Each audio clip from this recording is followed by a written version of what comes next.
So hello everyone, welcome back to my channel. Today we'll be starting off with the part 2 of the Companies Act 2013, which is corporate wheel theory. So let's get started and first understand the meaning. What do we mean by corporate wheel? Corporate wheel refers to a legal concept whereby the company is identified separately from the members of the company. Corporate wheel एक ऐसा legal concept है जिसमें company की identity distinctive है from the members of the particular company. The term corporate wheel refers to the concept that members of a company are shielded from the liability connected to the company's action. Corporate wheel का main concept का मतलब ये है कि company के जो members हैं वो शील्डेड हैं उन लायबिलिटी से जो कंपनी की है, यानी कि जो अगर कंपनी की लायबिलिटी जो है the members have no role to play in it. ठीक है, because they two are separate distinctive identities. If the company incurs any debts or contravenes any law, the corporate veil concept implies that members should not be liable for those errors. अगर company किसी भी date में आती है, उसकी कोई liability होती है, या अगर वो किसी लॉ को कॉन्ट्रवीन करती है, किसी लॉ को वो तोड़ देती है या फिर उसका अच्छे से एग्जीक्यूट नहीं करती है प्रॉपरली लॉ के अकॉर्डिंग, तो कॉर्पोरेट व्हील कॉन्सेप्ट के अकॉर्डिंग मेंबर्स लायबल नहीं होंगे, कंपनी लायबल होगी. In other words they enjoy corporate insulation, यानी कि अदर वर्ड्स में वो कॉर्पोरेट इंसुलेशन को एंजॉय करते हैं, यानी कि कॉर्पोरेट की आइडेंटिटी अलग है और मेंबर्स की आइडेंटिटी अलग है. ठीक है, thus the shareholders are protected from the acts of the company. तो कंपनी जो भी एक्ट कर रही है उसका शेयर होल्डर्स पर कोई इफेक्ट नहीं पड़ेगा, बिकॉज उनकी अलग अलग डिस्टिंक्टिव ओन आइडेंटिटी है. The Salmon versus Salmon and Company Limited laid down the foundation of the concept of corporate wheel or independent corporate personality. So this is a very famous case law of Salmon versus Salmon and Company Limited, जिसमें से हमें corporate wheel theory का एक बहुत ही important concept पता चला था corporate personality का. So let's read this case study. In Salmon versus Salmon and Company Limited, the House of Lords laid down that a company is a person distinct and separate from its member. The House of Lord is the Supreme Court of the UK. तो यहाँ पे जो house of Lords यानी कि court ने ये lay down करा था कि कंपनी जो है वो डिस्टिंक्ट पर्सन है उनके मेंबर से. In this case one Salomon incorporated a company named Salomon and company limited. So there was a person with the name of Salmon, और उन्होंने एक कंपनी बनाई Salmon and Company Limited with 7 subscriber consisting of himself, his wife, 4 sons and 1 daughter. तो इस company में company के 7 subscribers और members थे उनके शेयर के, जिसमें वो पहले खुद थे, उनकी वाइफ, उनके 4 बेटे और एक daughter. This company took over the personal business assets of Salmon for £38,782. In turn, Salmon took 20,000 shares of £1 each. Debentures were £10,000 of the company with charge on the company's assets and the balance in cash. ठीक है, तो company ने सारे personal business assets लिए salmon के, जिनकी total value 38,782 थी, और बदले में सैलमन ने क्या करा, कंपनी के £1 के 20,000 शेयर ले लिए. ठीक है, तो total of £20,000 worth of shares, और डिबेंचर्स £10,000 के उन्होंने अपने साथ ले लिए थे, जो कि सिक्योर्ड डिबेंचर्स थे. ठीक है, His wife, daughter and 4 sons took up £1 share each, और जो उनकी वाइफ, डॉटर और चारों बेटे थे उन्होंने एक एक शेयर लिया. ठीक है, of £1. Subsequently, the company went into liquidation due to general trade depression, और आगे जाके डिप्रेशन की वजह से कंपनी लिक्विडेशन के प्रोसेस में चली गई.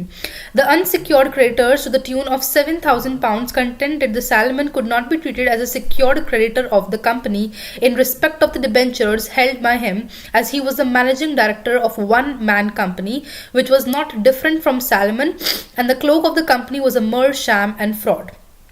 ठीक है, तो अनसिक्योर्ड क्रेडिटर्स जो थे कंपनी के, यानी कि जिनके पास कोई सिक्योरिटी नहीं थी, उनके पास डेट था for around the amount of £7,000. उन्होंने कहा कि सैलमन को हम सिक्योर्ड क्रेडिटर नहीं मान सकते कंपनी का, क्योंकि ये एक वन मैन कंपनी का मैनेजिंग डायरेक्टर है और ये और कंपनी अलग अलग नहीं है.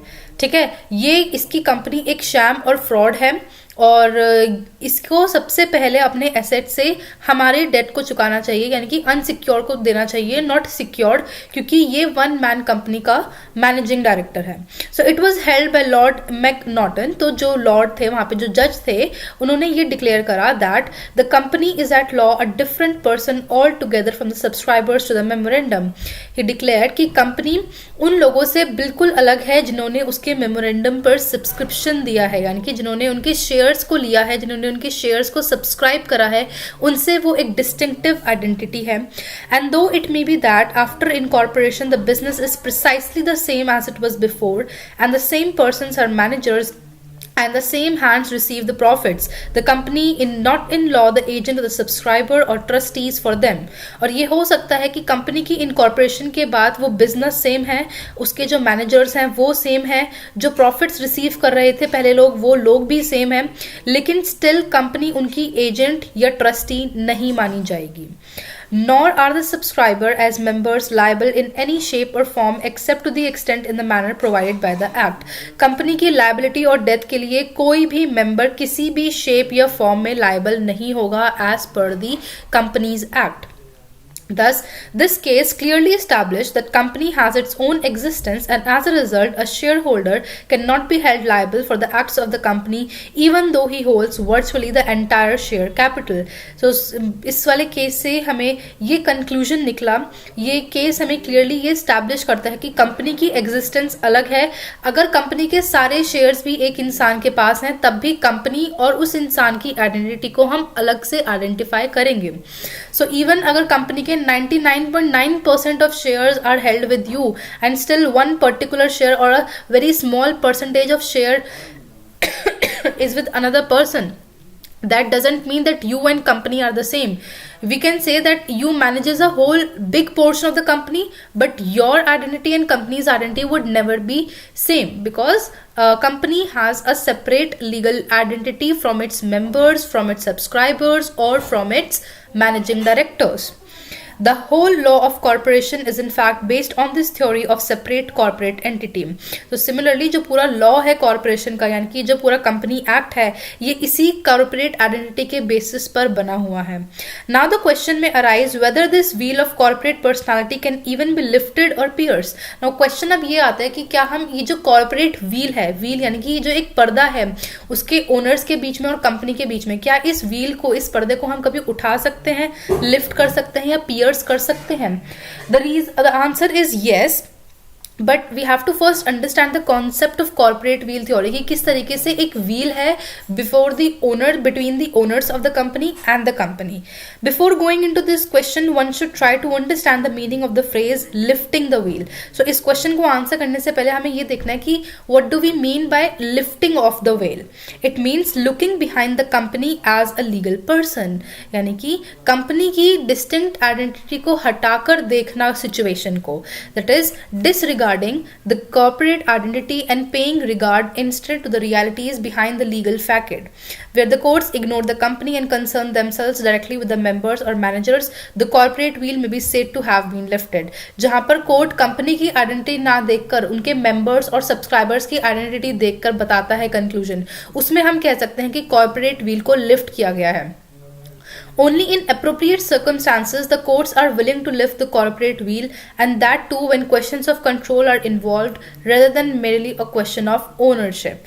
ठीक है, तो कुछ ऐसे बहुत ही स्पेशल सर्कमस्टांसेस हैं जिसमें कॉर्पोरेट व्हील को लिफ्ट अप किया जाता है, और वो भी तब उठता है जब कंट्रोल का क्वेश्चन आता है, ना कि ओनरशिप का, यानी कि कंपनी को कंट्रोल कौन कर रहा है, ये नहीं कि कंपनी का ओनर कौन है. ठीक है, तो जब हम कंपनी के कंट्रोल के बारे में देखते हैं तो तब हम कॉर्पोरेट व्हील को लिफ्ट अप कर सकते हैं. So these are the various types of cases जिसमें हम पढ़ेंगे कि किन किन सिचुएशन और सर्कमस्टांसेस में कोर्ट ने डिसरिगार्ड करा है कॉर्पोरेट व्हील की थ्योरी को. The following are the cases where company law disregards the principle of corporate personality or the principle that the company is a legal entity distinct and separate from its shareholders or members. तो ये वो सारे cases हैं जिसमें law disregard करती है individual corporate personality को. So the very first case is to determine the character of the company, that is to find out whether co-enemy or friend. तो जब हमें कंपनी की कैरेक्टर डिटरमाइन करना है तो हम कॉर्पोरेट व्हील को लिफ्ट अप कर सकते हैं ये देखने के लिए कि कंपनी, जो लोग उसे कंट्रोल कर रहे हैं, वो हमारी एनिमी है या फिर फ्रेंड है. In the law relating to trading with the enemy, where the test of control is adopted, the leading case in this point is Daimler Company Limited versus Continental Tire and Rubber Company. तो इसमें जो हमारा famous case study है वो है Daimler company limited versus continental tyre and rubber company. If the public interest is not likely to be in jeopardy the company may not be willing to crack the corporate shell.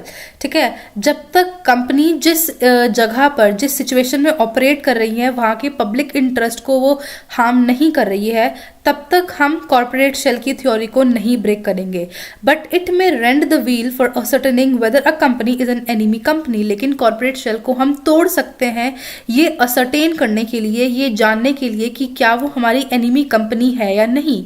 It is true that unlike a natural person a company does not have mind or conscience, therefore it can not be a friend of foe. This is a very common sense कि company एक legal person है ना कि वो एक natural person है. तो जब कंपनी एक नेचुरल पर्सन है तो ना ही उसका माइंड है ना ही उसका कंसाइंस है, तो वो किसी की फ्रेंड या फिर फो या किसी की एनिमी नहीं हो सकती है. It may however be characterized as an enemy company if its affairs are under the control of people of an enemy country. लेकिन कंपनी को हम एनिमी कंपनी डिक्लेयर तब कर सकते हैं जब कंपनी के सारे अफेयर्स एक एनिमी कंट्री कंट्रोल कर रही है. ठीक है, for this purpose the court में examine the character of the person who are really at the helm of affairs of the company. और इस पर्पज को यानी कि इस पर्पस के लिए, इस बात को जानने के लिए कि जो लोग इसको कंट्रोल कर रहे हैं वो एनिमी कंट्री के हैं या नहीं, इस बात को जानने के लिए कंपनी कॉर्पोरेट व्हील पर्सनालिटी को लिफ्ट अप कर सकती है, पियर्स कर सकती है उस व्हील को. ठीक है, सो फॉर एग्जांपल मान लेते हैं कि पाकिस्तान और चाइना मिलकर एक कंपनी इस्टेब्लिश करते हैं इंडिया में एंड सो वो यहाँ पे कुछ मैलिशियस प्रैक्टिसेस हमारी यहाँ पे ऑपरेट कर रही हैं उनकी कंपनी से. तो अगर वो केस हमारे लॉ के सामने आता है तो कॉर्पोरेट व्हील को, पर्सनालिटी को हम लिफ्ट अप कर देख सकते हैं कि yes this company is controlled by our enemy country that is Pakistan and China. ठीक है, so the corporate wheel can be lifted up and the company can be declared as an enemy company. The next case in which the corporate wheel can be lifted up is to protect revenue and tax in certain matters concerning the law of taxes, duties and stamps, particularly where question of the controlling interest is an issue. S. Bredesen Limited versus Commissioner of Inland Revenue. Where corporate entity is used to evade or circumvent tax, the court can disregard the corporate identity. In Jugilal versus Commissioner of Income Tax AIR SC. In Dinshaw Manikji Petit. So Dinshaw Manikji Petit, this is a very famous case law or very simple easy comprehended case law जिससे आपको ये concept समझ आएगा कि अगर specially कोई company इस purpose से बनाई गई है कि उसकी कि हमें टैक्स ना भरना पड़े तो उसमें भी हम उस कंपनी की कॉर्पोरेट पर्सनालिटी को लिफ्ट अप कर सकते हैं. So what was the case of Dinshaw Manikji Petit? Let's get into this. It was held the company was not a genuine company at all, but merely the assessee himself disguised under the legal entity of a limited company.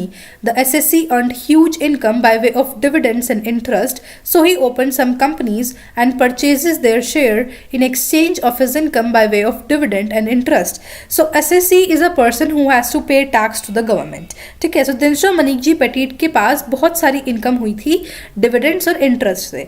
अब उस income को tax से बचाने के लिए उन्होंने क्या करा कि उन्होंने छोटी छोटी कंपनीज फॉर्म करी और उन कंपनीज के शेयर्स खरीद लिए bye his income of dividend and interest. This income was transferred back to assessee by way of loan. अब उन्होंने उन कंपनीज को बनाकर अपने एसेट्स दे दिए जो कि उनके डिविडेंड और इंटरेस्ट की इनकम से आए थे और फिर वही सारा पैसा उन्होंने अपने आप को लोन पर दे दिया. ठीक है, the court decided the private companies were a sham and the corporate veil was lifted to decide the real owner of the income. So इस केस में मेजरली क्या हुआ था, दिनशॉ मनीकजी पेटिट एक ऐसे इंसान थे जो कि शेयर मार्केट में इन्वेस्ट कर रहे थे. ठीक है, अब शेयर मार्केट में इन्वेस्ट करते हुए एक पीरियड ऑफ टाइम पर उनके पास बहुत सारी इनकम आ गई थी इन फॉर्म ऑफ डिविडेंड और इंटरेस्ट. अब जब उनके पास इतनी सारी इनकम अक्यूमुलेट हो गई थी तो ऑब्वियसली उस इनकम पर उन्हें गवर्नमेंट को एक पर्टिकुलर परसेंटेज का टैक्स भी पे करना था.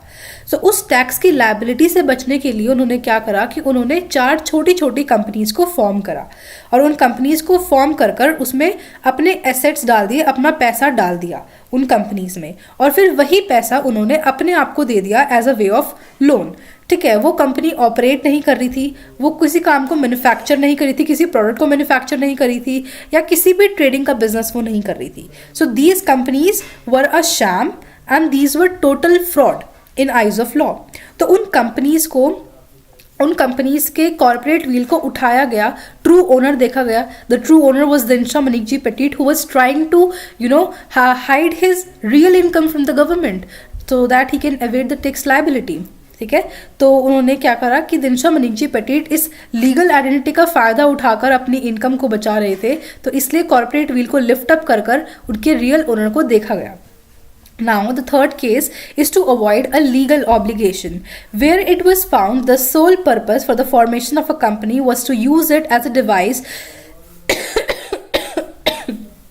to reduce the amount to be paid by way of bonus to workmen. The Supreme Court upheld the piercing of the wheel to look at the real transaction.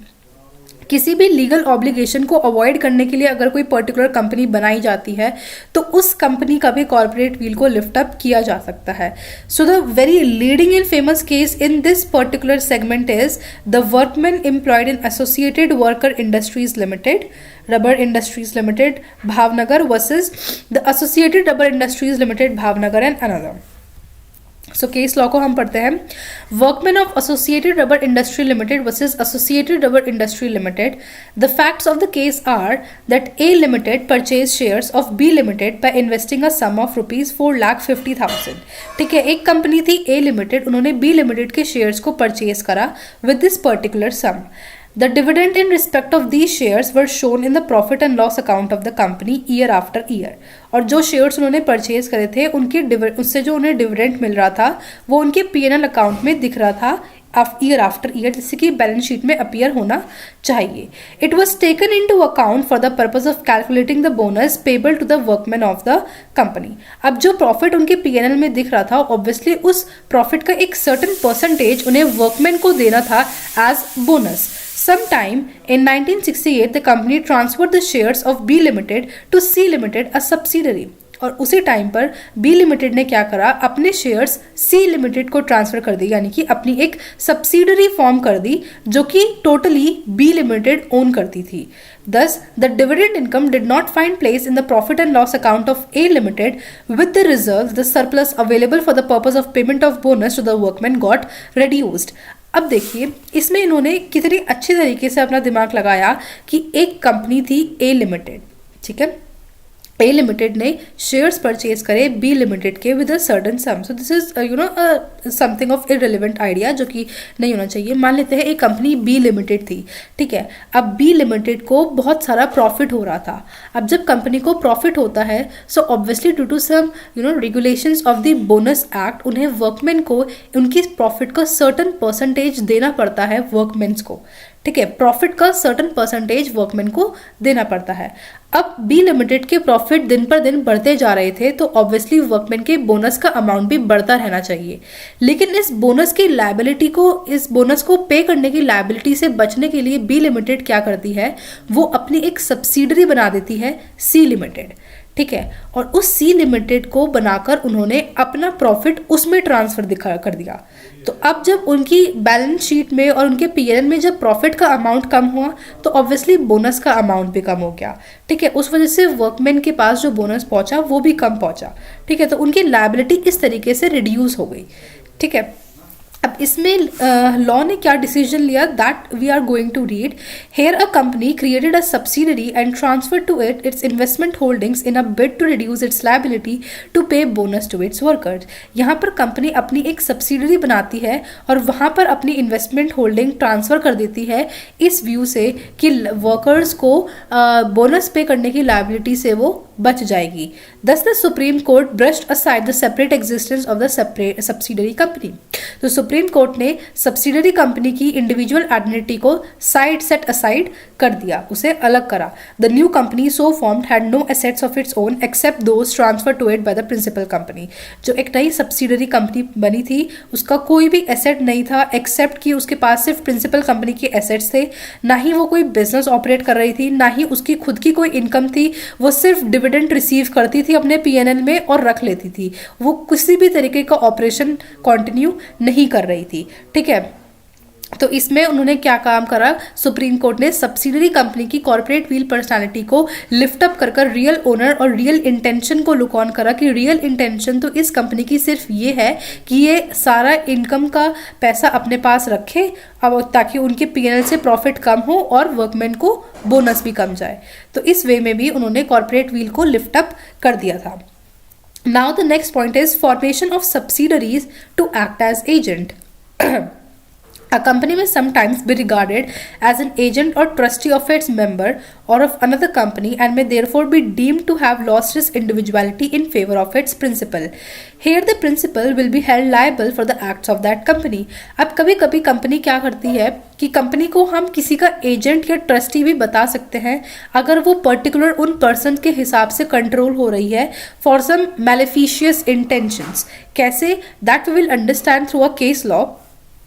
See, in the case of Merchandise Transport Limited versus British Transport Commission, a transport company wanted to obtain license for its vehicle but could not do so if applied in its own name. It therefore formed a subsidiary company and the application for license was made in the name of the subsidiary. अब एक company थी merchandise transport limited, ठीक है, इन्हें एक transport का licence चाहिए था, लेकिन जो ब्रिटिश ट्रांसपोर्ट कमीशन थी उन्होंने उसे लाइसेंस नहीं दिया for so and so reason. अब उस लाइसेंस को ऑब्टेन करने के लिए मर्केंटाइज ट्रांसपोर्ट लिमिटेड ने क्या करा कि उन्होंने अपनी एक सब्सिडरी बना दी दूसरे नाम से, और उस सब्सिडरी से फिर उन्होंने एप्लीकेशन डाली लाइसेंस के लिए। The vehicles were to be transfer to the subsidiary company. जो भी व्हीकल्स थे मर्केंटाइज ट्रांसपोर्ट लिमिटेड के, वो व्हीकल्स सब्सिडरी कंपनी में ट्रांसफर हो गए। Held the parent and the subsidiary were one commercial unit and the application for license was rejected. ठीक है, तो उसकी एप्लीकेशन जो थी लाइसेंस की वो रिजेक्ट कर दी गई इस बेसिस पर कि ये जो सब्सिडरी है ये एजेंट है अपनी प्रिंसिपल कंपनी की, और उन्हें लाइसेंस नहीं मिला, यानी कि प्रिंसिपल कंपनी को लाइसेंस नहीं मिला, तो उन्होंने एक दूसरी कंपनी को फॉर्म कर लाइसेंस ऑब्टेन करने की कोशिश करी, लेकिन मैनेजिंग और ओनिंग हैंड जो थे कंपनी के वो सेम थे, तो इसलिए उस कंपनी के कॉर्पोरेट व्हील को लिफ्ट अप किया गया और रियल ओनर को देखा गया। Now the next point, I think the last point also, yes, the last point, company formed for fraud or improper conduct or to defeat law. अगर कोई particular company गलत कामों को बनाने के लिए की जाती है तो उस केस में भी कंपनी की कॉर्पोरेट व्हील को लिफ्ट अप किया जा सकता है। Where the device of incorporation is adopted for some illegal or improper purpose, example to defeat or circumvent law, the default creditors or to avoid legal obligation, example is Gilford motor versus Horne. तो इसमें basic case ये क्या हुआ था कि पहले जो horn था ही वॉज अ पर्सन जो कि गिलफोर्ड मोटर्स कंपनी में काम कर रहा था, ठीक है। तो गिलफोर्ड मोटर कंपनी में काम करते करते उसने अपनी एक बहुत अच्छी रेपुटेशन और गुडविल बना ली थी कि सारे कस्टमर्स हॉर्न की सर्विस को प्रेफर करते थे। बाद में हॉर्न ने गिलफोर्ड मोटर कंपनी से अपने आप को वहाँ से अपनी एम्प्लॉयमेंट हटा ली, यानी कि वहाँ काम करना छोड़ दिया। अब जब हॉर्न ने वहाँ काम करना छोड़ दिया तो वो क्या करता था, तो गिलफोर्ड मोटर्स के जो भी कस्टमर्स थे, उनके जो क्लाइंट्स थे, उनको वो खुद खींच के ले आता था, यानी कि he was snatching the customers of Gilford Motor Company. उन्होंने एक कंपनी बनाई हॉर्न ने अपने नाम से, और उस कंपनी से वो उनके कस्टमर्स को इंटरैक्ट करता था या फिर उनके कस्टमर्स को एक तरीके से छीनता था, ठीक है। तो हॉर्न ने क्या करा, कंपनी से अपनी एम्प्लॉयमेंट हटा के अपनी अलग कंपनी बनाई और उस कंपनी से वो उनके कस्टमर्स और क्लाइंट्स को छीनता था। So the main purpose of the company which was formed by Horne was to avoid the legal obligation, और उनके मैलिशियस इंटेंशन ये थी कि हम उनके कस्टमर्स और क्लाइंट्स को अपनी तरफ अट्रैक्ट करें, ठीक है। तो अगर कोई कंपनी इन कामों के लिए बनाई जाती है, फ्रॉड करने के लिए बनाई जाती है, या लॉ के किसी प्रोविजन को डिफीट करने के लिए अगर कोई कंपनी बनाई जाती है, तो उस केस में भी हम उस कंपनी के कॉर्पोरेट व्हील को लिफ्ट अप कर रियल इंटेंशंस या रियल आइडेंटिटी देख सकते हैं उसके ओनर की या फिर उस पर्सन की जो उसको कंट्रोल कर रहा है, ठीक है। So this was a very important theory of corporate wheel and the exceptions of corporate wheel theory. There are the 5 exceptions कि पहली एक्सेप्शन जब हमें कंपनी का कैरेक्टर दिखाना है, to protect the revenue and tax, to avoid legal obligation, formation of subsidies as agent and company formed for fraud. So this was it for this video. I hope you're able to understand it. Thank you so much for watching this video.